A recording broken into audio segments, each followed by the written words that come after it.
qu'est-ce que la littérature corse? Voilà, c'est une question reposante et tout à fait rebattue. Et pour lui donner en quelque sorte un peu de sel, un peu de nouveauté, nous avons réuni trois acteurs. La fine fleur de l'un d'entre eux avec beaucoup de modestie. Voilà.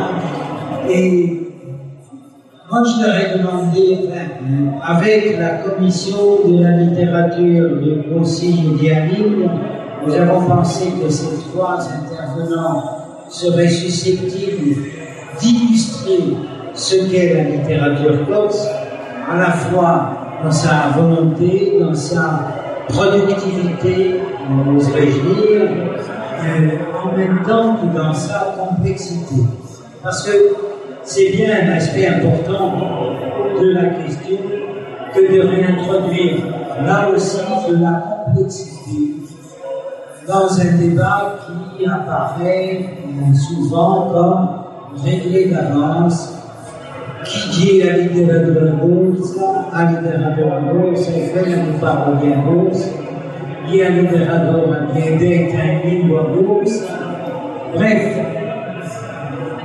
des définitions en petit nombre sont prêtes, comme un prêt-à-porter littéraire en quelque sorte, et c'est peut-être ce que nous allons aujourd'hui remettre en question avec ces trois témoignages dont je souhaite qu'ils ne soient pas successifs mais interactifs. Donc, prenez la parole librement pour dialoguer entre vous. En ce qui me concerne, j'ai pensé qu'il n'était pas incongru de voir dans ces trois personnalités trois littéraires. Et il faut affirmer fortement cette dimension-là, en même temps que trois personnalités littéraires corses, sans que cet adjectif les enferme en quoi que ce soit dans un contexte, dans une réalité contraignante qui n'aurait rien à voir avec ce que l'on pose souvent comme les limites ou les confins ou les bornes de la littérature, c'est-à-dire le littéraire. Lors de ces derniers mois, et en particulier lors de certains débats concernant les prix littéraires, on a entendu souvent parler des ouvrages en question, des ouvrages en compétition, non pas à partir de leur valeur littéraire, mais à partir et en relation avec le référent, la Corse. Si bien que très souvent on avait l'impression que l'on s'évadait de la littérature pour aller faire un voyage en Corse. Un voyage de plus, un voyage exotique si possible, mais un voyage en Corse. Alors que nous souhaitions dégager, mettre en lumière ce qui appartenait au littéraire, à la littérature, dans les œuvres produites. Le référent étant important, bien entendu, mais n'étant pas la seule qualité attendue de l'ouvrage. Voilà. Peut-être les invités aujourd'hui souhaiteront-ils à se prononcer sur ce point.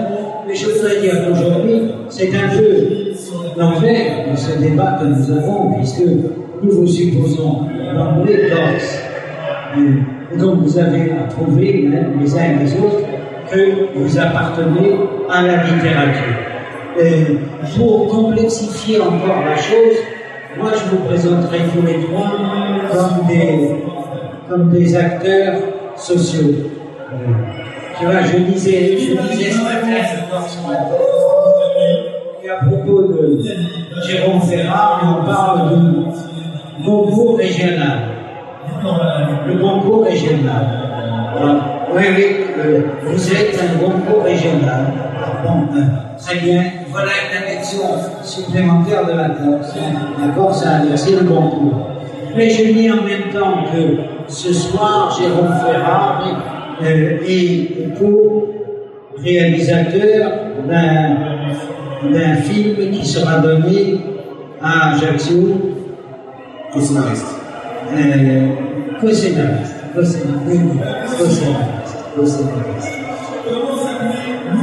Voilà, cette illustration me donne la possibilité de montrer que Jérôme Ferrari ne s'arrête pas au Prémonfond, qui n'est pas entièrement enfermé dans la littérature, qu'il y a que son œuvre littéraire est en écho avec autre chose, un autre langage, le film, l'image.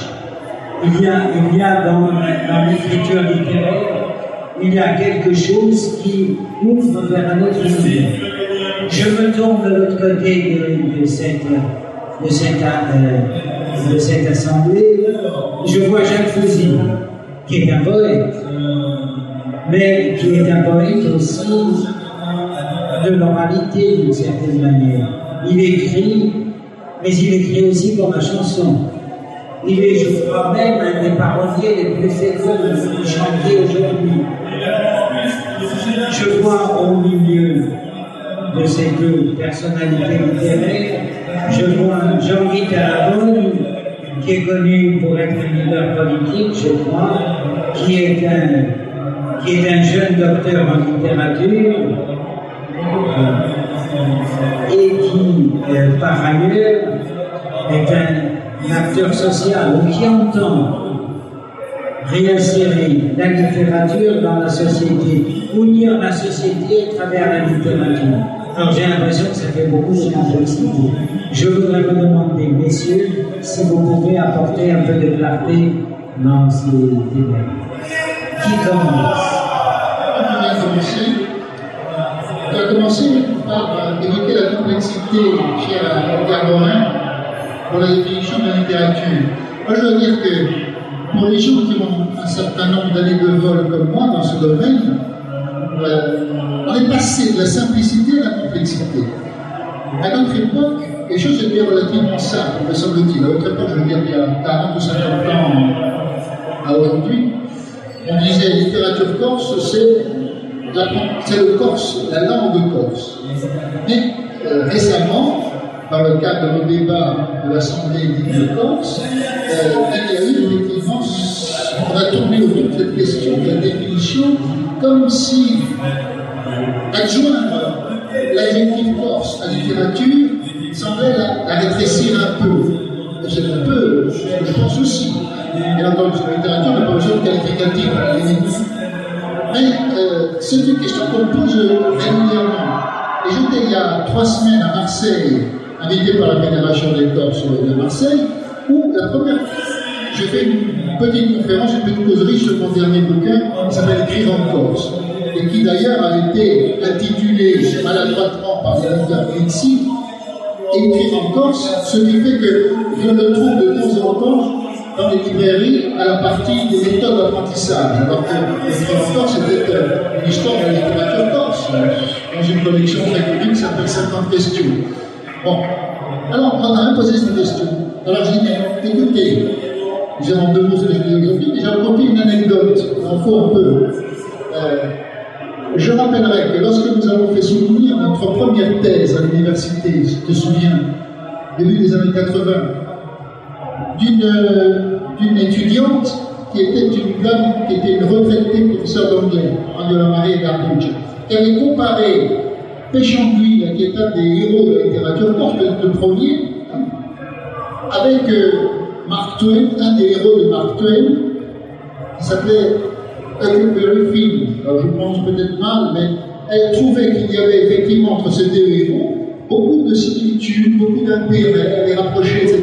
Et nous avions, bien sûr, abondé dans ce sens, nous avons fait une très bonne soutenance. Mais nous avions invité l'un de nos maîtres, il s'appelle Fernand Hector, et qui est probablement le critique littéraire le plus important de la Corse. On a donné d'ailleurs à un amphithéâtre de notre université son nom pour montrer en quelle estime on le tenait. Alors nous allons profiter de ce jour de soutenance pour demander à Jacques Thiers, en présence de tous les étudiants du public de la salle, ce qu'il entendait par littérature corse, parce que c'était déjà la question. Et nous attendions avec impatience tous quelle réponse allait donner notre maître, Père Marais. Alors, il s'était à attendre. Il regardait la salle et nous autres, impatients, nous attendions. Tout d'un coup, il a ouvert la bouche, il a dit voilà la réponse qu'il a donnée. C'était un tic qu'il avait souvent. Quand il n'avait pas de réponse, il se contentait de ce genre de grognement. Et effectivement, on n'a pas de réponse. On pourrait la donner aujourd'hui pour le littérature corse. C'est une littérature. Encore une petite anecdote, il y a un livre italien relativement récent, où cette question de la régionalité et du régionalisme dans la littérature était posée. Et on ne rappelle plus le nom de ces deux auteurs qui avaient travaillé à 80 sur cette affaire. Ils disaient comme différence entre l'ancien état de la définition et du nouvel état rajeuni de la littérature qui est identitaire d'une certaine manière, c'était qu'en Italie, on était passé d'une littérature régionale à une littérature de la région. Et ça semble rien, mais c'était le déclic qui avait fait passer au fond le régionalisme vers la littérature avec un L majuscule. Je crois qu'on pourrait dire un peu la même chose aujourd'hui pour la Corse.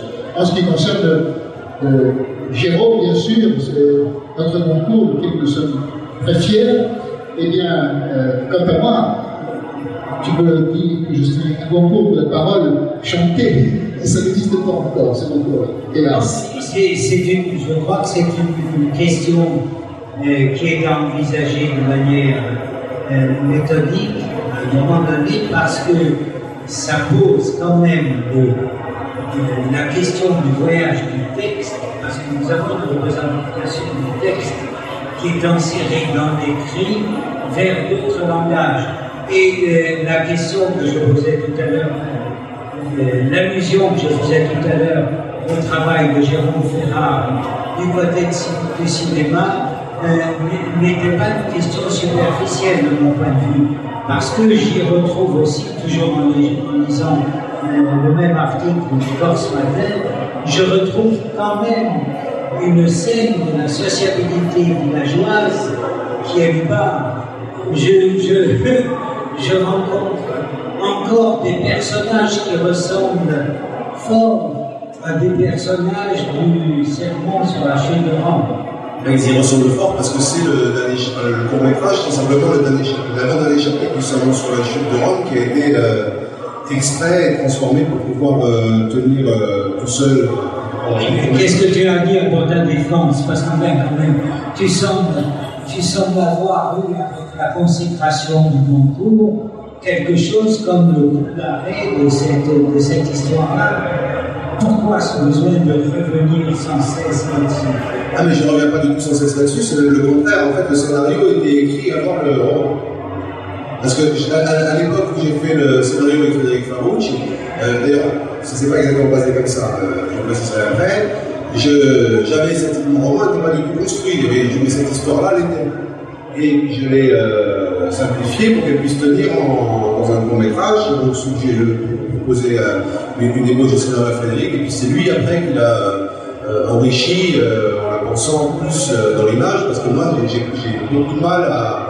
D'ailleurs, je pense que j'écrirai plus de scénario, parce que c'est un exercice qui a vraiment rien à voir avec celui d'un roman. Il n'y a pas qu'une question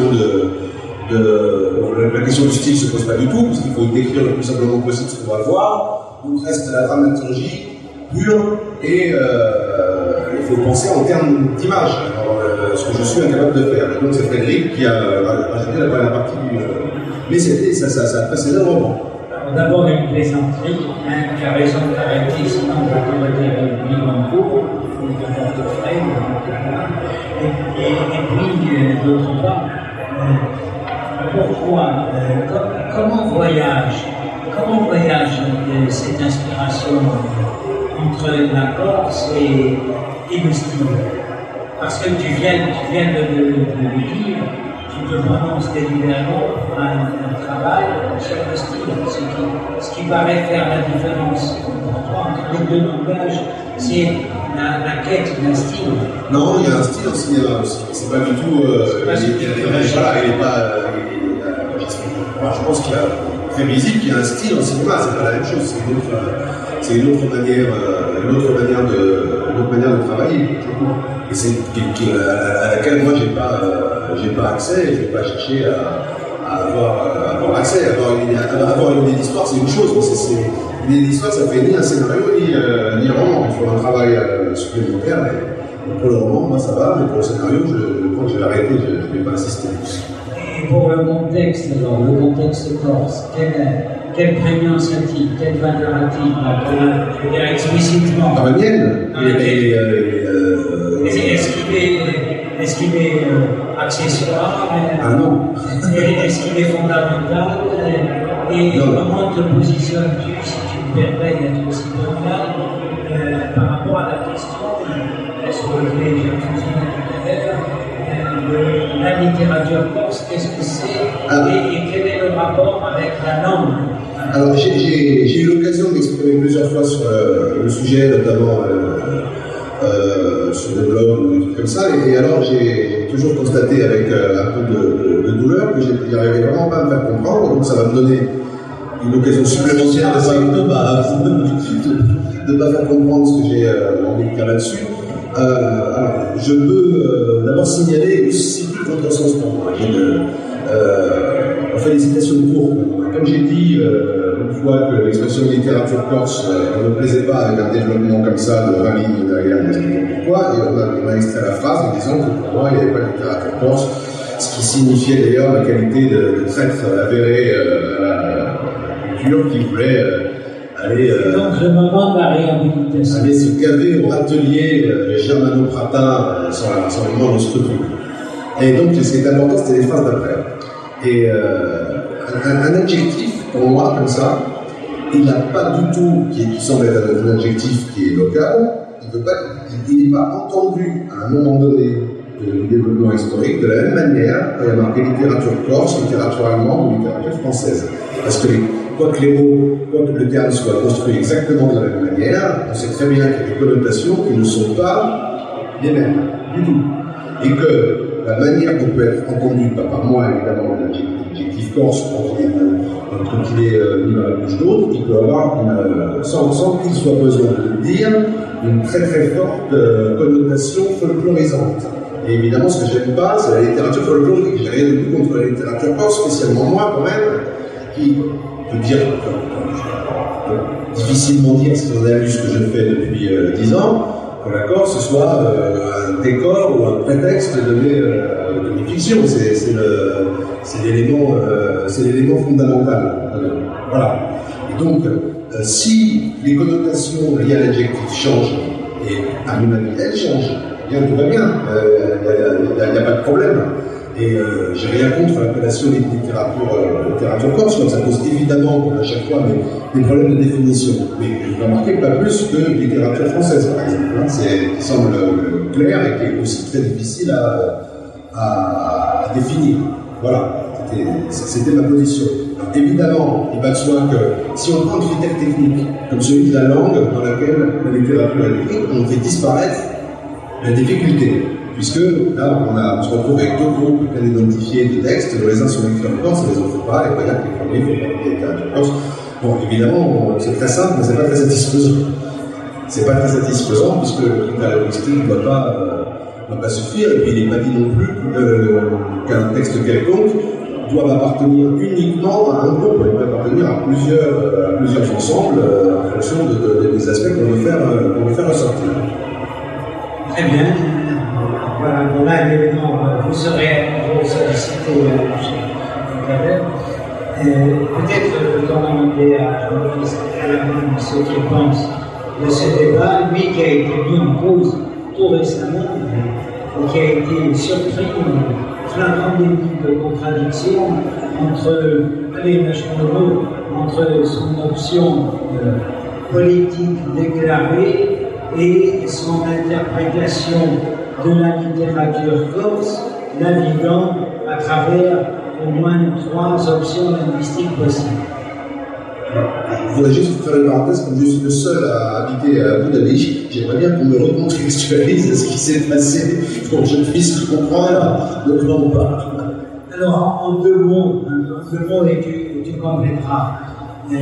Jean-Guy Talagogne a soutenu au mois de décembre une thèse sur la littérature corse en se fondant sur un certain nombre d'ouvrages, en remontant jusqu'à la période où la Corse et les Corses s'exprimaient en italien, a étudié les ouvrages écrits en français et d'autres en corse, et a tracé une ligne qui n'est pas une ligne droite, mais au contraire, c'est une ligne qui impose la complexité des parcours et de l'histoire, mais une ligne intitulée Littérature corse. Alors, il y a vu un invariant, il a proposé comme un invariant, et il a opté pour 3 variables au moins, qui sont des variables linguistiques. Une variable italienne, langue française, langue corse. Et cette option purement scientifique et méthodologique lui a été vivement reprochée lors d'une séance de la commission littérature du Conseil quotidien où l'intervenant qui s'est opposé à cette option s'est revendiqué du bon sens, en disant qu'il est bien évident que ce qui est corse s'exprime en corse. La littérature corse, donc, et la littérature en langue corse.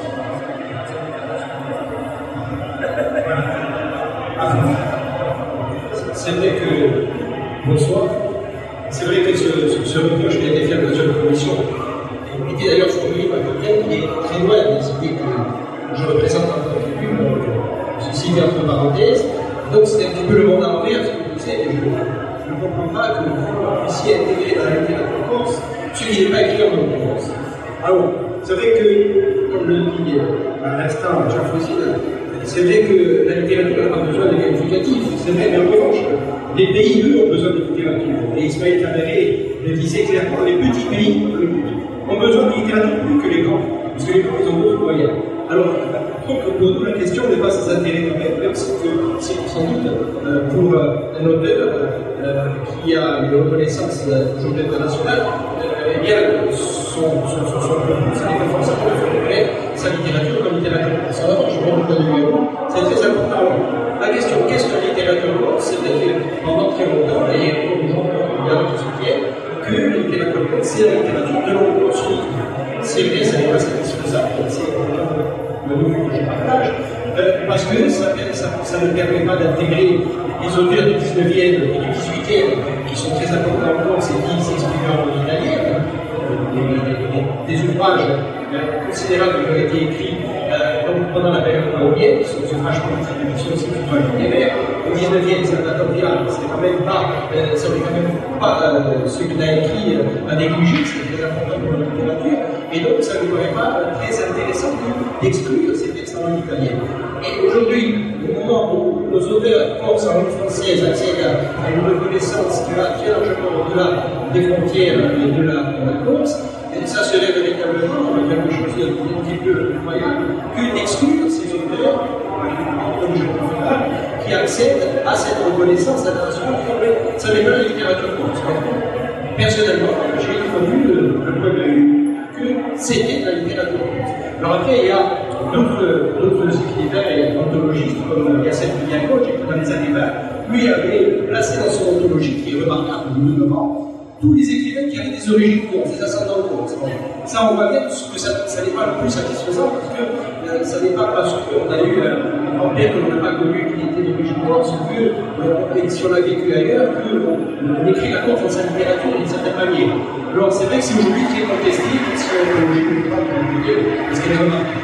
Alors, face à ces différentes propositions, moi j'avais formulé une proposition qui est de dire que fait partie de la littérature corse, font partie de la littérature corse des textes qui mobilisent des éléments de l'imaginaire corse. C'est vrai qu'une fois qu'on a dit ça, on n'a pas dit grand-chose, et le travail j'ai réalisé bien d'ailleurs, aujourd'hui, avec d'autres, j'espère, c'est d'identifier par-delà la variable linguistique, par-delà le changement d'époque, les textes qui mobilisent des éléments de l'imaginaire corse, identifier très clairement ces éléments de l'imaginaire corse, ces motifs, ces figures, ces thématiques, et force est de constater que si on utilise cette méthode, alors on est obligé de dire que ça s'écrit au XVIIIe en langue italienne, que ça va tomber au XIXe en langue italienne, que bien entendu les auteurs sont écrits en langue corse, mais également, je vais vous faire aujourd'hui, c'est évidemment la littérature corse.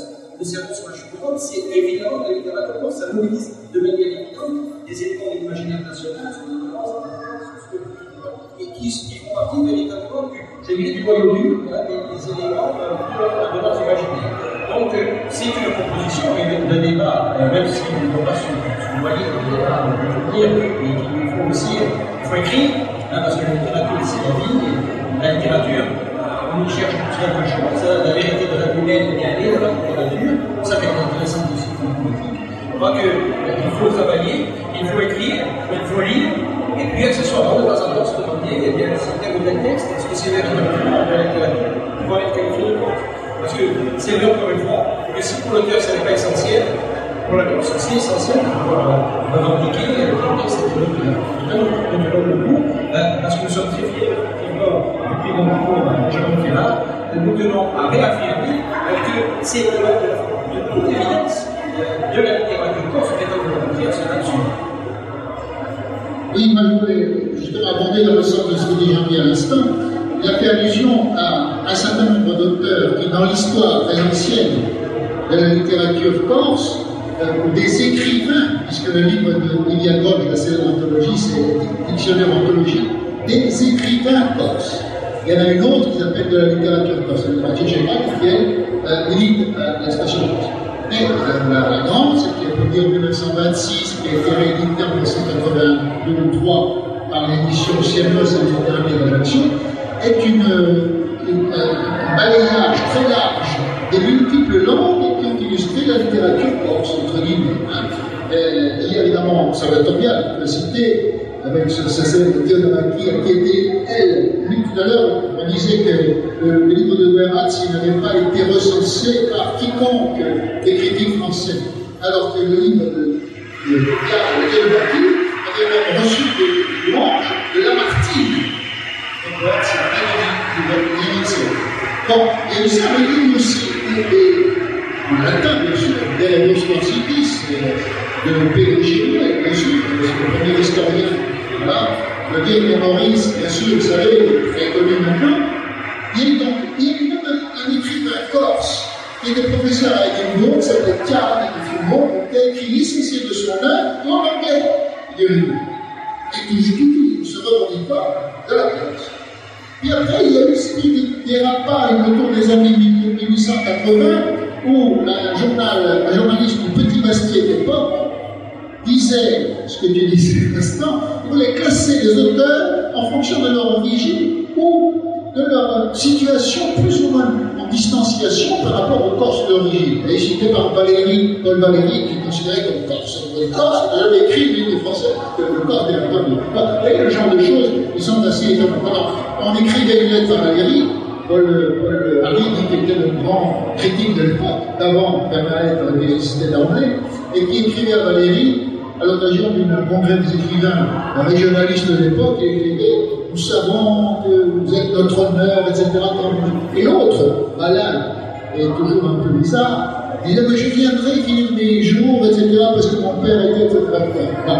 Et quand on prit mon cours, on pourrait parler des prix Goncourt, parce que nous avons ici et le dernier, vous avez un prix Goncourt corse, qui s'appelle Claude Farrer, malgré son nom, qui s'appelait Bargone, et qui était le fils d'un marin du vieux port de Bastia, et qui a été, en 1905, prix Goncourt, voilà. Et il y avait des missions quelques années après. Je ne parle pas du premier prix Goncourt, qui s'appelait John Anton Bruno, qui a vécu à Porto Rico, qui est comme Géraud. Et avec les enquêtes approfondies, on se rend compte de quasiment tous les prix Goncourt dans la création du prix. On passait sur Corse. On passait sur Porto Rico ici.